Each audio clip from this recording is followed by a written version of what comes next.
Okay, cool. How's everyone doing? You good? Good. Don't let me interrupt you. You can keep checking your email and stuff. I'm just going to share a couple things up here, and if you want to listen in, you can. If not, no worries. Hey. So actually, what I'm going to do, I know we're starting here. I'm going to do an extra minute and a half while people are coming in. I want to just open with a little intro music video. And the reason that I wanted to do this is because this is a video by Tara Southern, who some of you may know from American Idol, if there's any American Idol followers in the room. And it's a video that she created by some AI software that we're going to talk about in a minute about adding to your abilities and powers as a human, which we're also going to talk about. So we'll just play this, and that'll give us a stall for a minute while people are coming in, and then we'll kick it off. So I think you might have to press go on that for us. There we go. Listen to the words if you can. It's an interesting song.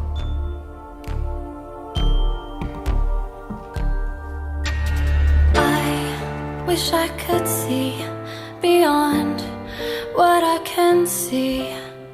I wish I could touch beyond what I can touch. I wish I could feel beyond what isn't real. I wish I could imagine, yeah. There's more to who we are. There's more to what we could be. As I feel the weight of being, I'm learning how to break free. I'm breaking free. I'm breaking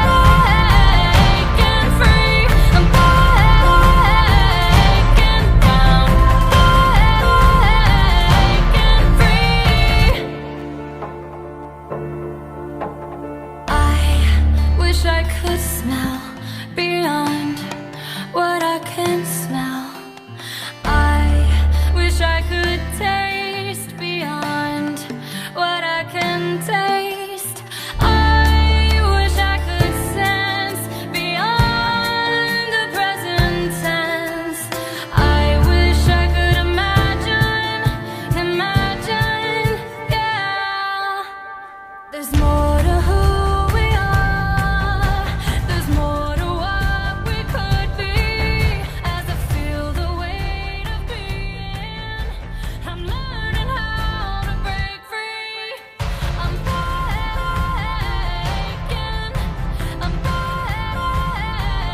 breaking free. If you want to hear the rest of the song, you can go and get it online. I just wanted to start with a little bit of that.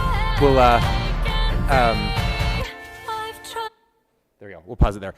So the reason I actually would love to listen to the other minute, but I want all 27 and a half minutes to be able to share a couple things with you. But I wanted to start with that because it's a great example of a song that was composed by AI, and I'll show a bit of the software. But also the things that she talks about are, I wish I could sense beyond what I can sense, which is largely what we're going to be talking about as we think about our role with AI. So, whoops, we're not going to watch it again. But go watch it. You can get it online. So what we're talking about today is this idea of the urgency of AI and why we need to be having some conversations that we're not having. Very quickly, let me do a quick PSA for ISTE because it will relate to some of the things that we're going to share, and it may be helpful for some of you who may not know who we are and what we do. By the way, anybody here already familiar with ISTE? Do you know who ISTE is? Okay, so we have a number of you are, so that's great. So ISTE is the International Society for Technology and Education, and what we really are focused on is how do we help solve tough problems in education using technology as an accelerator. I am the CEO. Brittany here helps lead strategy, and Joseph, who's sitting in the back, is our Chief Learning Officer. So if you have tough questions, I will deflect them to either one of them. And that's kind of what our group is. We're known for a couple things. One of the things that we're known for is a large event that we do every year. This year it's in Philly, and we host about 25,000 educators from around the world that come and show awesome things that they're doing and using tech to solve problems. Love to have any of you come. Consider this your very personal invitation to come join us. It's pretty amazing, and you'll see very practical and very thoughtful and hopefully based on solid principles of learning science approaches to how to use. I threw that in there for you, Katrina. Really solid principles of learning science and solid practice when using technology.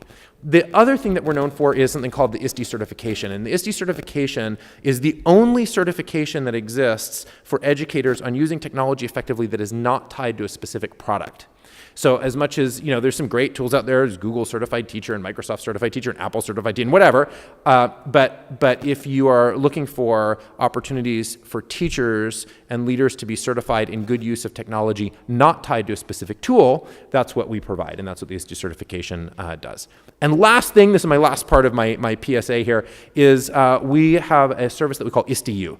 ISTE-U are online professional learning experiences. I would say courses, but the problem is when I say online courses, people think of like those, PowerPoint converted to Flash where you click next through a bunch of things, and they're terrible, and that's not what this is. These are engaged, we have instructors, they're active, you actually build and design, they're competency-based, but we pick topics that we feel the field is missing.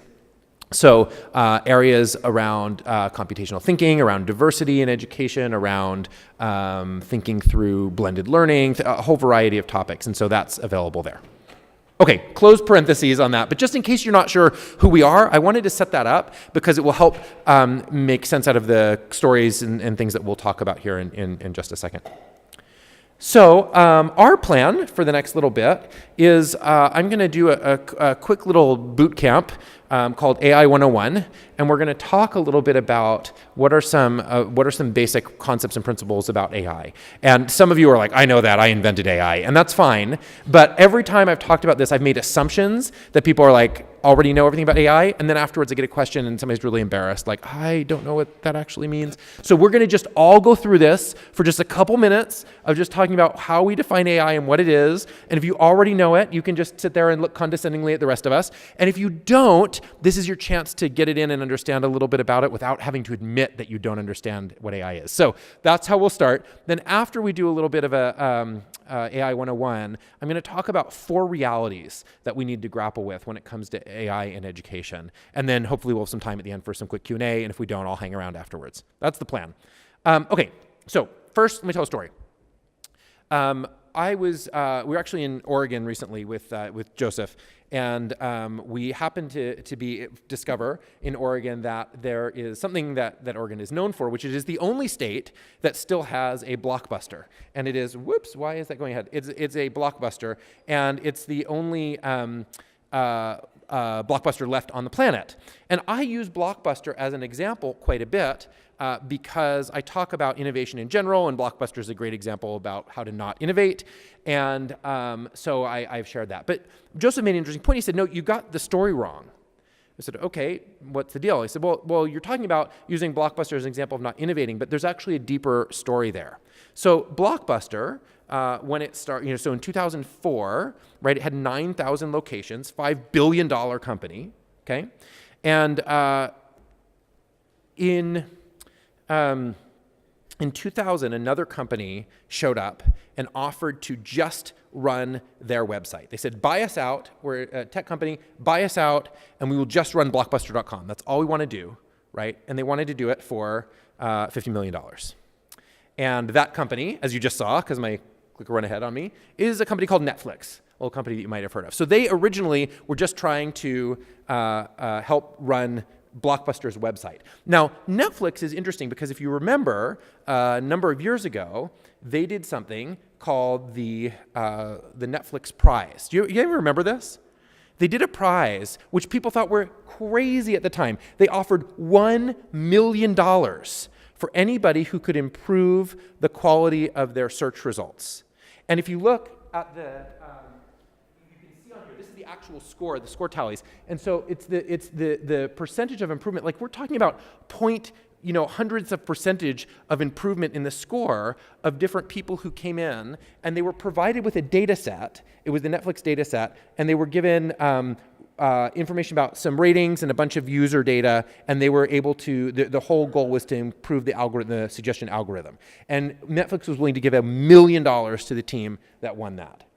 So the interesting thing is that Netflix, of course, now is worth a heck of a lot more than their predecessor ever was, even when they were trying to just be the humble website delivery person of the site. But here's the story, and this is the point that Joseph made. He said, look, The story is not a story about the internet taking over a company. It's a story about a company who knew how to use AI, putting out a company who didn't know how to use AI. And this was 10 years ago, right? So the point that I'm trying to make here, and by the way, this is just a screenshot of my home screen, and Netflix is hyper personalized to me using AI to make these decisions. So not only is it clearly in Spanish, because we speak Spanish at home, but also the individual previews and clips are actually tailored to me and are to you. So you even may see the same shows, but the different clips will be different based on what it has found works best for you, right? So the internet didn't kill Blockbuster. AI killed Blockbuster because there was a company that knew how to use AI in a different way. And that was not, this is today. And so my first point that I want to make here is we need to stop talking about AI as something that's happening in the future. AI is something that's happening very now and very much making an impact in the world that we live in. Now, let's transition to talking a little about AI in schools and what the role of AI in schools will be. So this is a great, so there's an artist, Jean-Marc Coté, who did some great paintings of what different parts of our lives would be 100 years in the future. This is school, it's my favorite one, and this was his interpretation of what AI might look like in school. So they got this like book grinder, and they're grinding up the books, and they're putting it on their headphones, and they're listening in it, which is fun to make fun of, but you try to do this for 100 years in the future. You know, it's an interesting activity. There are a whole bunch of ways that AI can be very helpful in education. Here are 5 of the ones that I'm most excited about. It can be incredibly helpful for overcoming language barriers, physical limitations, particularly with the ability to have voice recognition now working much better. So by the way, if anybody's interested in like special education or dealing with needs of users with special needs, AI should be the thing you're talking about. Obviously, identifying learning disabilities is an interesting one because of actual pattern recognition that can start before we can to identify where there may be challenges that students are facing. A whole big one, and I do another whole presentation that I won't do today on just using AI to personalize learning in the same way Netflix used AI to personalize our experience. And then the last one, which is a kind of a geeky one that a lot of people don't think of, is AI to address some of the data issues. So if you've worked if you're working in schools or provide software for schools, one of the challenging problems that we have is creating a consistent data picture across different tools. We can't use social security number for obvious reasons. And so how do you figure out who's who? How many John Smiths are there in a school? How do we know it's them? And so AI actually is a really powerful way of being able to help piece together data in a way that right now is really clunky and involves duct tape and pipes. So those are some things that are really interesting to me. And we're actually not going to talk about any of them. I just wanted to set that out to you because AI has a very powerful opportunity to transform learning in the classroom. But what I want to talk about today a little bit more is what do we need to be doing to prepare our students for the world that they're going to live in after they get out of school. So yes, it's going to transform learning and there's going to be some amazing things that are happening. But what about the world that they walk into when they're done with school? And that's what I want to talk about for the 16 minutes that I have left. So now, here's the part on AI 101. And we're going to start with some experts who are going to share a little bit with us. You might have to click on that. 1, 2, 3.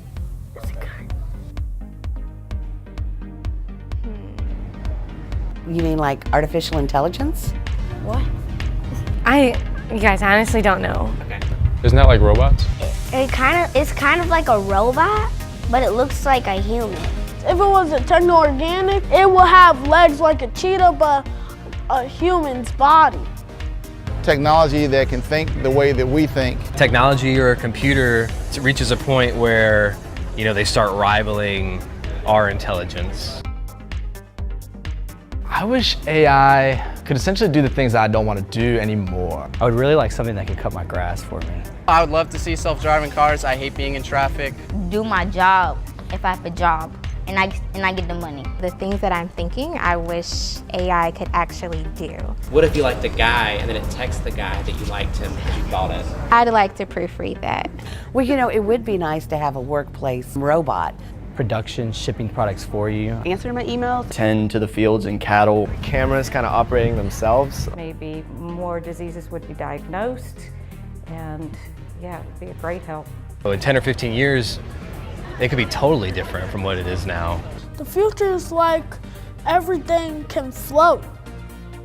Oh, there you go. So I love that kid, by the way. We're going to hire him to do our comms in the future because I think it's great that everything can float. So what I want to do right now is we're going to do a very quick quiz. And all I'm going to do is I'm going to say, is it AI or is it not AI? Okay? We're going to do this. It'll take 35 seconds. And I'm going to just give you something, and you just raise your hand. And you got to do it. Like, just bear with me. Just do it. Just raise your hand, right? Just vote one or the other. And don't think too long about it, because we don't have that long. I have 14 and a half minutes. So, we're just going to do that. So here we go. I just picked some random tools and products that I've used recently. Okay? AI, yes. And I didn't put no. I put not AI yet, because somebody could make the point that everything eventually will be AI, and that's fine. So here we go. First one, Google Maps.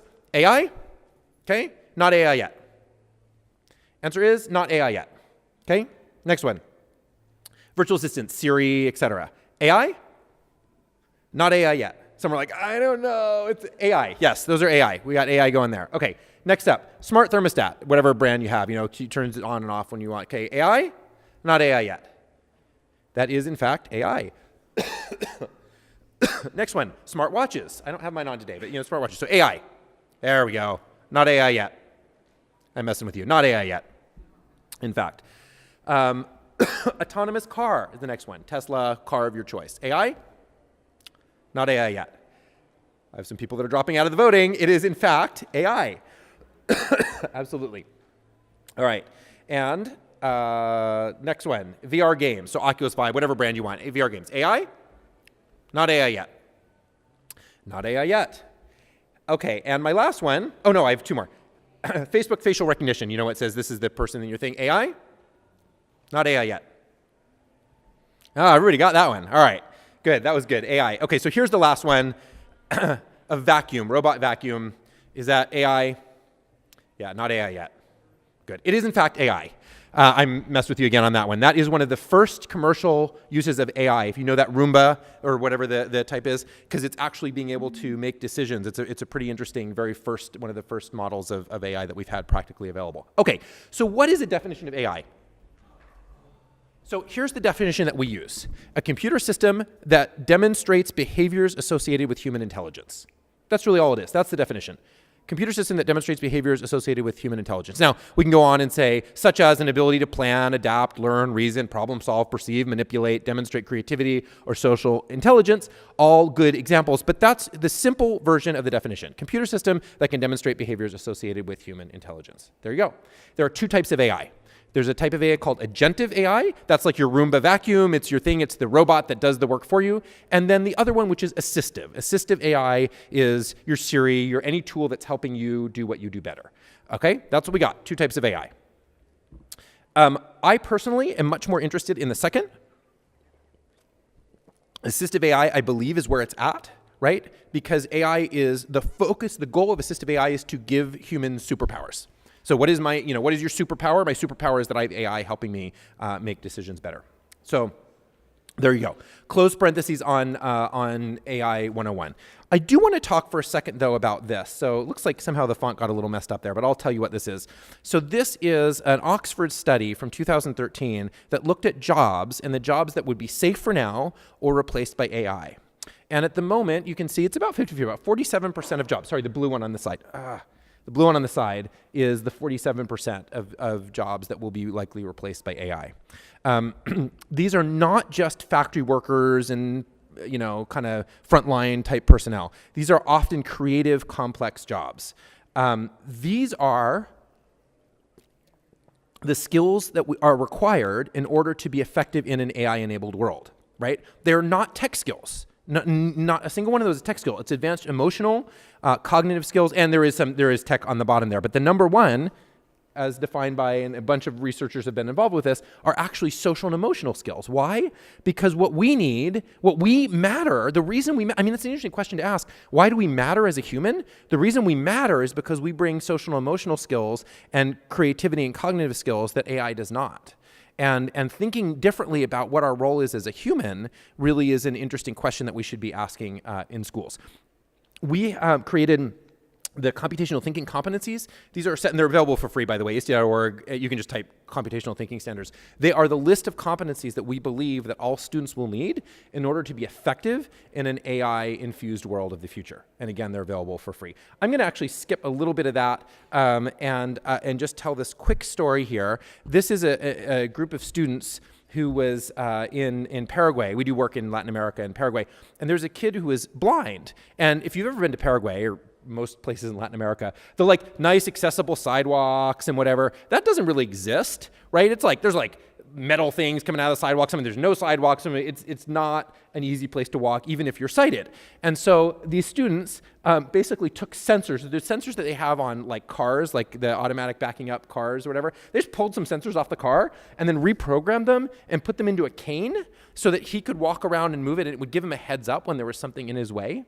And then he also set it up, by the way, because that got a little boring after a while, and so they set it up so that he could also be listening to the soccer game while he was going, because he, could be knowing when he was running into things. And it actually enabled this kid right here to be able to come to school again, because he was not able to be there. So the idea of being able to use very simple applications of AI can be transformational. It's not the tech skills that you need, it's the conceptual ability and the creativity to problem solve. All right.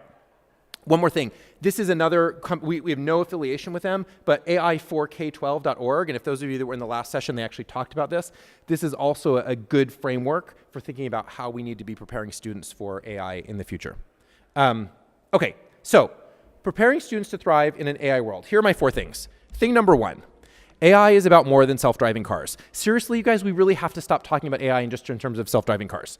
There are so many, every career that you go into is going to need AI. I was actually going to do a demo of this. Hopefully you've seen it. Have you guys, do you know what this is, the Google Doodle from last month? So you should go find it. Search for Google Doodle AI and Bach, and it will come right up. And what they did is they took the, did you try it? Do you remember seeing it? Yeah, it's seriously, it's incredibly awesome. So what they did is they took this little staff there, musical staff, and you can go, I'm embarrassed, I'm talking about music in front of Dana Borelli, who knows, she's plays 7,000 instruments, but I'll try my best. So she is like AI. Okay, so it's a staff, right? I got that part right. Okay, so we got the staff. So anyway, so you can go in and put your melody on there, and then what they did, the Google team went through and they analyzed thousands, however many there are, basically all of Bach's compositions, and then they used their AI, the AI capabilities to actually write the harmonies to make whatever melody you put in there sound like something Bach wrote. And it's pretty unbelievable. And again, because I can't have my computer up here, we weren't able to demo it, but you should go and do that. And it's just an example as you move into fields like music, graphic design, art. Those are all fields where you will be working hand in hand with AI. So that idea as we're talking to students of if you go into advanced manufacturing, blah, blah, blah, just stop. We just got to stop talking about that. The other thing that I wanted to just show, as I promised we'd come back to it, is Amper. So this is a tool called Amper. This is the software that Taryn Southern used to create that music video at the beginning. And it's a fully composition software, and they guarantee that it will be original compositions every time, which is one of the challenges that you have when you're doing traditional composition, because you can say, oh, I came up with it, and you're like, well, you may think you did, but it's actually a melody that came from somewhere else that you had in your head, and that's now copyright infringement. So they've gone in and said, we will guarantee that it's unique music, and you don't compose with notes, you compose with language. And so you go in and there are options. It's a little hard to see in there, but you go into options that will say things like, you pick words. So, dark, depressing. I don't know. That's not a good word. There are other, and then you break down sections, saying this next section is going to say hopeful, anticipatory, right? You throw in and based on the language that you use, it helps come up with the compositions. And they're full, and again, that was the music that you heard early on. You can also add video to it, and based on the video, it will try to come up with original compositions. So the world of composing music is fundamentally transforming because of AI. So that's my thing number 1, is be sure that as we're talking about AI, we're using examples. We're not biasing the examples we use as we talk about it, because it actually fits across all industries. The second one is AI is the language of future problem solving. And I don't have an interesting picture to show for this, but this second point is we need to be talking about the reason that we're doing AI. And I hear a lot of language around why we do AI about things like, well, you need to get a job for the future. And that's true. And I'm glad we're caring about getting kids jobs for the future. But the real reason that we need to be talking about preparing kids in AI is because it's the language of problem solving. And if we aren't preparing them in that language, we will have outsourced our ability to solve problems as a society. And that's really critical. And by the way, other countries have figured this out. So China, I know we always do the comparison to China, but so ISTE works with the Ministry of China. We were just over talking to China. China in the next 5 years is creating 30 higher ed institutions only focused on preparing people to work in AI fields. 30 higher ed institutions, right? Last week, Joseph and I were at COSIN, and I was the closing speaker at COSIN, and we had a whole group of people in a room like this, a bunch of people all around, and we were talking through some of these issues, and I said, how many people have had conversations in your schools with your students in any formal way about AI? Nothing. One hand goes up. I was like, whoa, interesting, that's cool, that doesn't normally happen. Where are you from? Finland. Finland, she gave through and talked. So my point here is there are a lot of places that are really aware of this, and I'm worried that we are not. And not because people won't be able to get jobs, although yes, I care about that, but long before I worry about people not getting jobs, I worry about as a society that we're not able to solve problems. So that's thing number 2. All right, thing number 3. Teachers are the link. So this is a really, really interesting thing that happened. So General Motors, one of the vice presidents of General Motors reached out to us and said, hey, we need your help. And we said, okay, how can we help? So we have a workforce problem. We have a gap in our workforce. And I said, okay, that's not really what we do at ISTE, but thanks for calling. And they said, no, you don't understand. We have a gap in our workforce in 10 years. I said, okay, now I'm a little more interested. What are you talking about? They said, well, look, the cars that we are designing today, the cars that we're building in the future, are basically drivable computers. They're drivable AI machines. And we already know that we will not have the workforce to build and design them in 10 years because we can see the conversations that are already not happening in schools, and we already know we're 10 years out, we already know we have a huge problem. And I said, interesting, what should we do about it? And they said, well, we need to be preparing teachers. I said, great, let's go find some information on the web about how to prepare teachers in AI, right? We went and searched, nothing. There was no information, no curriculum, of course, no program to prepare teachers to prepare their students for this crazy future world. So we said, in partnership with GM, we're going to make it. So we started to. Now, the first thing we started to do was we did a survey of teachers. These were our teachers, by the way. These are teachers in the ISTE network. So we have about 200,000 educators. They tend to be pretty nerdy, kind of wonky, innovative type teachers. 80% of them could not accurately describe what AI is. We weren't looking for like a super technical definition. We're like, just get in the ballpark, right? And it's like robots and I don't know what else the answer were. 80% couldn't even describe what AI was. So we worked with GM and created the first, it's actually still the only, course for teachers on artificial intelligence called Artificial Intelligence Explorations. We had a number of teachers that participated in our original program. We now have about 600 educators that have gone through this. By the way, anybody can go through it. You're welcome to. If you type AI ISTE, you'll get this course. There is a small charge for it, but it's because it's facilitated. And it steps through and it says, here's the things you need to talk about. Here's what AI is all about. Here's the conversations you need to have. It steps you through making a basic activity, a chatbot with students, and then talks about things from the ethics to the important decision-making that you need to know in order to be effective in AI. Our goal is that every educator, at least at some point, goes through an experience where they know what they need to be doing in order to have the conversations that they need to do with their students. One other thing, we also have some books and some other resources available to help understand how to teach AI. So I have 45 seconds left, so let me give my fourth point. My fourth and last point is we're freaking out about the wrong thing. So I am involved in a lot of conversations with educators, with leaders, and I hear these like, I'm worried my job's going to be replaced. I'm worried because I don't know. We are freaking out. And so they bring me in and they say, tell us that we shouldn't be freaking out.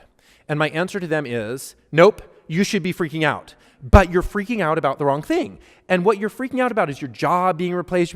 That's not the worry here. The worry here is that we are not creating a generation of students who know how to engage and interact in this world of the future. And that's the thing that keeps me awake at night. That's the thing that freaks me out and frankly should freak us all out. because we're creating a whole generation of students that don't know how to be problem solvers in this world. And so my invitation, because I used to be a teacher, so I'm going to leave you with homework. My invitation is to help be an advocate for this. Help be an advocate to help shift the conversation. This is not about worrying about who's going to take my job. This is about saying, how do we make sure we're preparing students who know how to create, design, build, coexist, co-collaborate with AI members of their teams to be able to do not just the engineering and the hard skills, but the creative design of music, of art, of everything else that we're going to do using these tools that can bring them superpowers if used correctly, or can leave them completely in the dark and unable to solve problems if we don't teach it effectively. Thank you.